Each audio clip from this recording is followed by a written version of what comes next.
Toute parole est innovation d'une manière ou de l'autre. Toute parole prend, tout énoncé prend place dans une circonstance particulière. Vous m'interrogez, je vous réponds, ici, aujourd'hui, dans cette pièce, en présence de certaines personnes, avec certains souvenirs, et ce que nous disons est en rapport avec tout cet ensemble de situations. Il y a donc nécessairement quelque chose de propre à cet énoncé, à ces paroles, qui n'existe pas dans les autres paroles qui ont été prononcées par les mêmes personnes ou par d'autres, antérieurement ou qu'ils seront ultérieurement. Chaque langue représente une architecture unique de coder le monde. Donc ça, c'est extrêmement important de voir ce que notre esprit est capable de faire. C'est un témoignage de nos capacités cognitives. L'autre chose qui est tout aussi importante, c'est que les cultures sont très fortement liées aux langues. Il suffit de regarder, par exemple, ce qui se passe par exemple en Amérique du Nord, dans les réserves des Indiens d'Amérique. Lorsque la langue disparaît, très très rapidement derrière, la culture disparaît. Et il faut bien voir que la disparition donc de la langue puis de la culture a des effets absolument dramatiques. Dans un siècle, 90% des langues parlées aujourd'hui auront disparu. Il était une fois une famille de langues très originales dans le monde, les langues du Caucase, qui étaient très nombreuses en quantité, en unité de langue, mais qui étaient très peu nombreuses en population. Et l'une d'entre elles qui nous intéresse particulièrement, c'est la langue oubik, qui est morte avec le dernier locuteur en 1990. Celui qu'on appelle Tefik, son nom il faut le dire quand même. Lui, il était vraiment comme une sorte de héros de sa propre langue et de sa propre culture. Et ça, il en était conscient presque de jour et nuit, puisque la nuit, il y pensait, il recherchait des mots disparus qu'il retrouvait d'ailleurs. Par l'intermédiaire du turc, j'ai pu questionner mon héros, si on peut dire, mon maître, on peut dire un maître, mon maître, et obtenir des phrases, des explications, en partant au fond de n'importe quel point de la langue, parce qu'on ne peut pas choisir dans une langue, hein, tout est bon. Alors cette langue est difficile pour une raison bien simple, c'est qu'il semble bien que ça soit la langue du monde la plus riche en consonnes, sinon l'une des plus riches. Donc il a fallu fabriquer un alphabet pour cette langue, puisque 70 consonnes, ça n'existe pas dans les alphabets courants. On s'aperçoit très vite, surtout quand il s'agit d'une langue comme ça, qu'on a affaire à vraiment un trésor de l'humanité, surtout lorsqu'on reste le dernier à travailler dessus. Alors voici donc un exemple des 10 sons qui comportent la base R, que l'on note en français par un Q. Kré, la tombe, la parole, Kré, la corne, Kré, donc qui est différente de Kré. Hein. Vous avez maintenant le salir, qui est Krin, Kri, Khoué, avaler. Le verbe courir, Kha, à ne pas confondre avec Kré, n'est-ce pas? Kré, c'est la tombe, et Kha, c'est courir.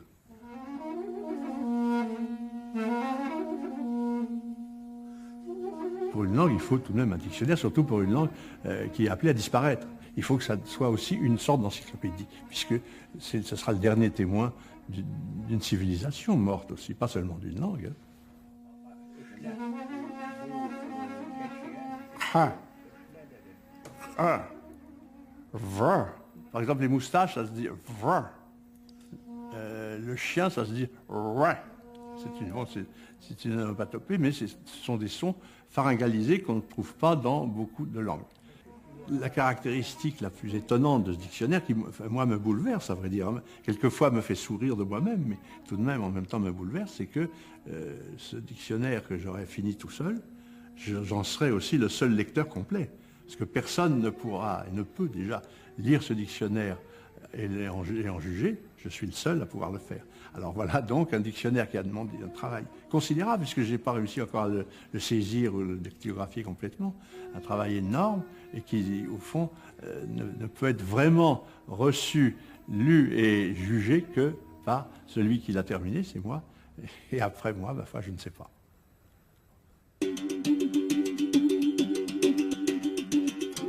Une langue écrite universelle, oui, mais une langue parlée universelle, non. Non, non, parce qu'il est absolument indispensable aux sociétés humaines et aux humains eux-mêmes de se différencier. Une langue permet à un sujet humain de se parler à lui-même, de parler aux autres, de constituer un groupe, de se reconnaître comme un groupe, mais en même temps qu'elle permet la reconnaissance commune, elle permet l'exclusion. Une langue à la fois rassemble et disjoint. Elle a autant fonction de rassemblement que d'exclusion. Et on ne peut pas privilégier, c'est arbitraire de privilégier la fonction rassemblement et communication, puisque ne pas communiquer est également au programme de toute langue.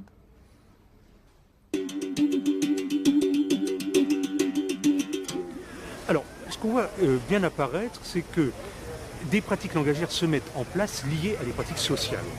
Bon, ça c'est quand même facile à comprendre. Il est sûr et certain que si j'appartiens à tel ou tel groupe social, j'aurai les emblèmes, les identificateurs de ce groupe. Ça va être le vêtement, comme je disais tout à l'heure, ça va être la musique, mais ça va être évidemment aussi le langage. Le langage est un vêtement que l'on met aussi. La poissarde, comme on disait dans le temps, ne va pas parler de la même manière que quelqu'un qui est de l'aristocratie et qui va avoir un certain type de langage mis en place dans sa bouche, c'est sûr et certain. Donc il y a des accents, pas au sens régional du terme, il y a des accents sociologiques. C'est-à-dire que chaque groupe social va avoir ses marqueurs. Disons que si je prends un accent avec des R roulés, celui-là il vient du rouergue, ça fait un accent pécor, c'est vraiment un accent paysan. Il y a des stigmates comme ça que l'on va tout de suite repérer dans la langue.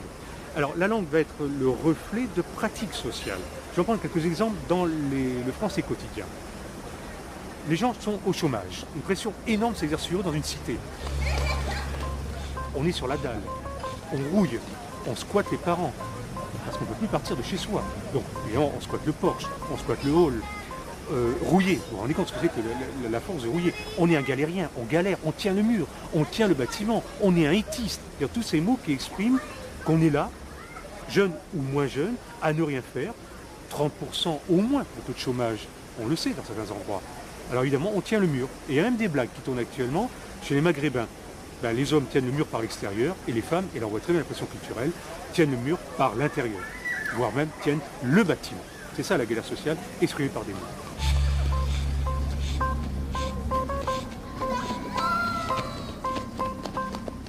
Même s'il procède dans un premier temps par déstructuration de langues circulantes, la production linguistique qui est créée est une production que l'on peut analyser en tant que linguiste comme fonctionnant. Je prends un exemple bien simple. Quand j'ai le mot tzigane, bedeau. Un bedeau, c'est un truc, un machin, un bidule. Ça va servir à désigner le joint. Donc on va dire un joint, un bedeau. On va dire, bon, d'accord, c'est marrant. Mais quand les jeunes créent là-dessus la béda, la cigarette, alors que le béda n'existe pas en tzigane. Ils ont très bien repéré que dans le tzigane, dans les langues tziganes, O est un masculin, A est un féminin, et qu'en français, on a le joint, la cigarette. Donc bedeau, et bien on crée béda. Et de même, on continue avec le verbe bédaver, il pioche à droite et à gauche dans des cultures différentes, culture maghrébine, culture africaine, culture antillaise. Ils vont puiser là-dedans. Il y a un réservoir énorme.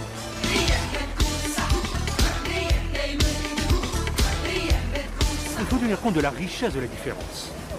Parler à un autre niveau de langue dans certaines situations, ce n'est pas forcément se mettre en marge de la langue française. Pourquoi est-ce que nous parlerions, nous, les jeunes, et comme ils disent les casquettes basket, pourquoi est-ce que nous parlerions, nous, les casquettes basket, la même chose que vous, les costards cravates? Vous nous excluez, nous, on va vous exclure par notre propre façon de tourner votre langue.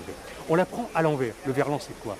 C'est quand même bien renvoyer la langue de l'autre à l'autre, mais dans l'autre sens. C'est-à-dire, je prends ta langue, mais je la redonne, mais dans le sens qui est le mien.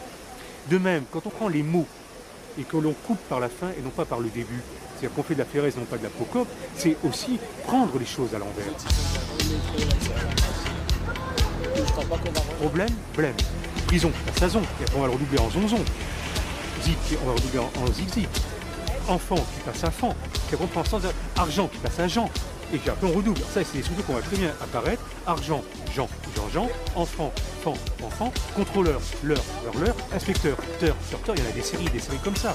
Or, la langue française fonctionne par apocope, métropolitain, métro, dictionnaire dico, et non pas par Pérez, c'est sûr et certain. Donc on a là aussi une mise en miroir de la langue. C'est-à-dire que la gestuelle de la casquette à l'envers, elle passe aussi dans la langue par le verlan et par la Pérez à la place de l'apocope. Tiens, il a vu, t'as bien mal là et tout. Or, à moins d'avoir une vue non progressiste de la société, je ne vois vraiment pas comment on peut envisager que la langue ne bouge pas en même temps que la société. La société évolue, elle a besoin de nouveaux instruments de communication. Une langue qui n'évolue pas est une langue qui se meurt. Elle est forcée de s'adapter aux besoins de société qui la parle.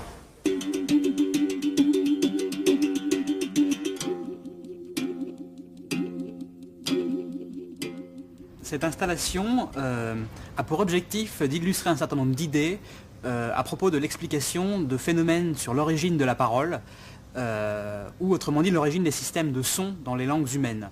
Ici, dans cette mini-société de robots, de modèles d'humains primitifs, on donne justement un exemple de la manière dont les robots construisent une organisation du monde des sons ici, qui leur permet de communiquer.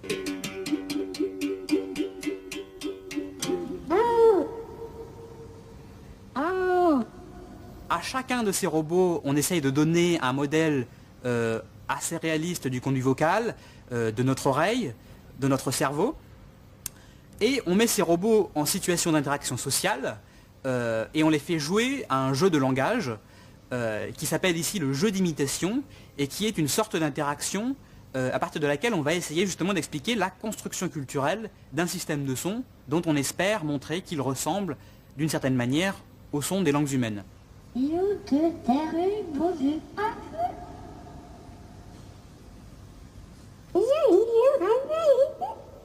Une fois qu'on a mis cette société de robots dans son monde social, c'est de voir comment à partir d'une situation où elle n'a aucun répertoire de son commun, aucune organisation commune de sons, comment elle peut au fur et à mesure inventer des sons, se construire un système de boîtes, un système de catégories qui va lui permettre, au bout d'un certain temps, d'être d'accord sur un code de la parole.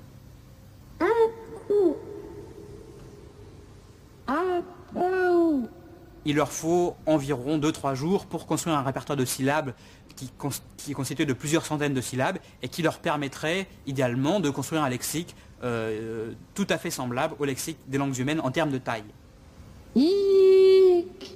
Ce qu'ils font, c'est qu'ils modulent leur intonation, ils modulent la prosodie de leurs paroles, qui ne veut au départ, dans les mots qu'ils disent, rien dire absolument, mais qui leur permet d'exprimer quand ils sont contents, quand ils ne sont pas contents, d'appeler l'attention de l'autre, et c'est ça qui leur permet en fait donc de réguler le jeu de langage. Je n'en suis juste charagogin. Au fur et à mesure de leur histoire culturelle, ils construisent un répertoire partagé de sons qui est à chaque fois différent. C'est-à-dire que pour chacune de mes sociétés de robots, ils produisent un système de sons original.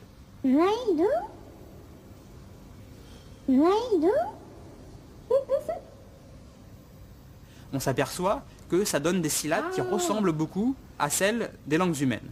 Donc c'est intéressant parce que justement, on montre comment on a pu générer culturellement un ensemble des langues qui à la fois sont diverses comme les langues humaines et en même temps obéissent à des régularités comme les langues humaines.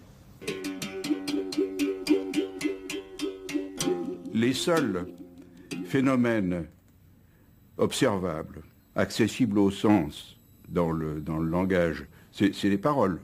C'est ce qu'on dit ou ce qu'on écrit, c'est la même chose. Mais les paroles ne sont possibles que si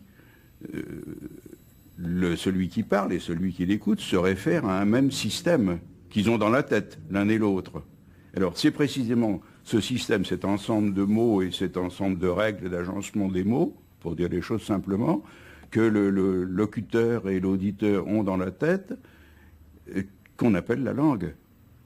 Le problème, c'est que l'enfant apprend tellement vite et on ne peut pas faire des expériences avec des enfants. Aussi, on ne peut pas regarder ou retourner dans l'histoire et voir les Néandertals ou les premiers hommes, comment ils ont construit le langage. Ce n'est pas possible. Alors avec des modèles, parce que les robots sont pour nous des modèles, on peut voir tout.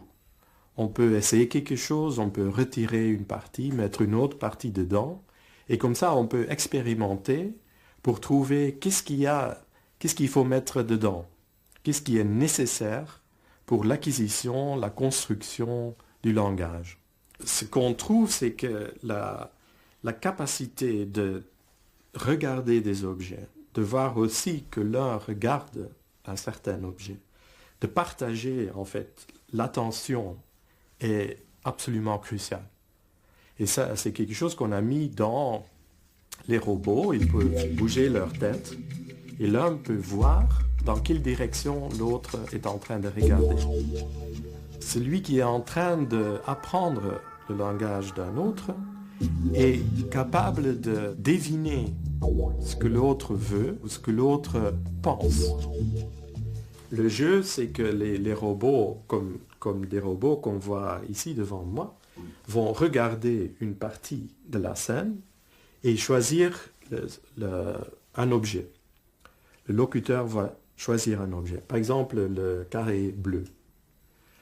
Alors, il doit dire un mot pour indiquer cet objet. Mais au début, il n'y a pas de langage. Alors, celui qui veut indiquer l'objet va regarder dans la situation quelle est une caractéristique de l'objet qui est unique, qui distingue cet objet des autres. Alors ici, c'est la couleur. Parce que dire carré, c'est pas bon, parce qu'il y a un autre carré. Et aussi dire en bas, c'est pas bon, parce qu'il y a deux objets en bas. Ou à gauche, ça va pas, parce qu'il y a deux objets à gauche. Alors, dire bleu, c'est un bon caractéristique pour distinguer. Mais l'agent n'a pas encore un mot pour bleu. À ce moment-là, l'agent peut créer un mot. Par exemple, wabadou, quelque chose comme ça. Et l'autre regarde la situation, il entend wabadou, il dit, moi je ne connais pas ce mot. Qu'est-ce que ça peut dire? Et un agent, s'il y a une malcompréhension comme ça, celui qui parle peut indiquer à l'autre, c'est ça que je veux dire. Et celui qui écoute va dire, ah ça, qu'est-ce qui est différence, qu'est-ce qui distingue cet objet des autres? Il va trouver une caractéristique, peut-être aussi la couleur bleue.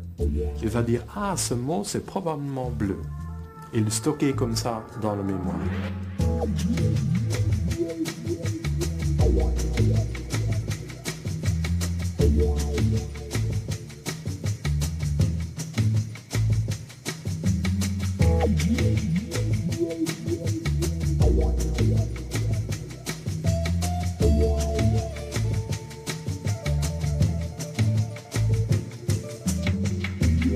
Pourquoi est-ce qu'on utilise des robots et pas des programmes sur un ordinateur? C'est beaucoup plus facile.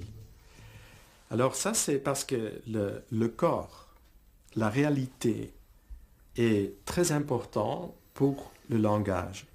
Parce que dans le langage, il y a notre expérience du monde. Ça veut dire que les têtes, par exemple, qui regardent le monde, ils doivent être capables. Et un ordinateur qui est comme ça sur un bureau, il ne voit rien. Il n'y a pas un corps, il n'y a pas des oreilles, il n'y a rien du tout. Il ne peut pas bouger dans le monde. Et beaucoup de mots aussi, des relations dans l'espace par exemple, ils commencent avec le corps. Et devant, arrière, etc. Et après, cette métaphore du corps est utilisée pour exprimer le temps. On utilise les mêmes mots pour le temps que pour l'espace. Alors on a fait des expériences avec 3000 agents qui ont quand même construit un lexique de 8000 mots pendant 3 mois. C'est étonnant. C'est du jamais vu.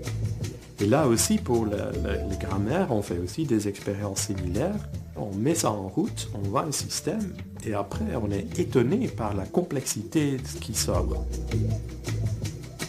Et c'est ça qui est fascinant, c'est que les robots inventent des langages possibles.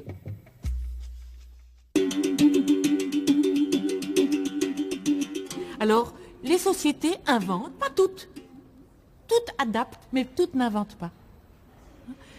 Il y a des moments de l'histoire, l'Italie du XIVe siècle, du XVe siècle, la France du XVIIe, XVIIIe, l'Amérique du XXe, la Grèce du 7e, 6e, 5e, 7e, 6e suffit, 8e, 7e, et Sumer en moins 3200, 3100, 3000, l'Iran à un autre moment. Il y a des moments où des sociétés extraordinaires inventent et livrent aux autres ce qu'elles ont inventé.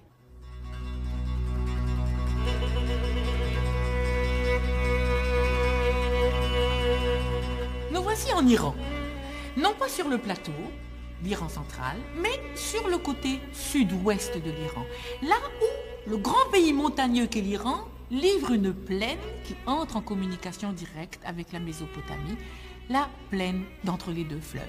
L'Iran rentre dans la Mésopotamie, tout comme un coin de la montagne surplombe la plaine. Il y a communication géographique entre l'Iran et l'Irak, entre le pays de Sumer et le pays du plateau.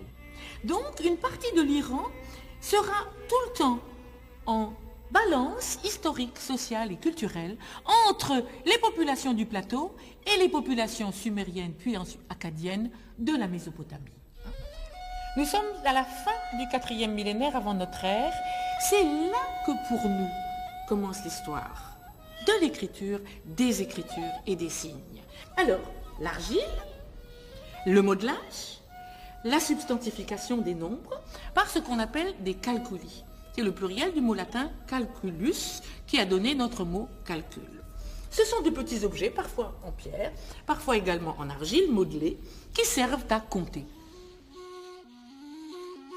Ici, les jetons sont un essai vers une conservation de la mémoire concernant des denrées et des quantités.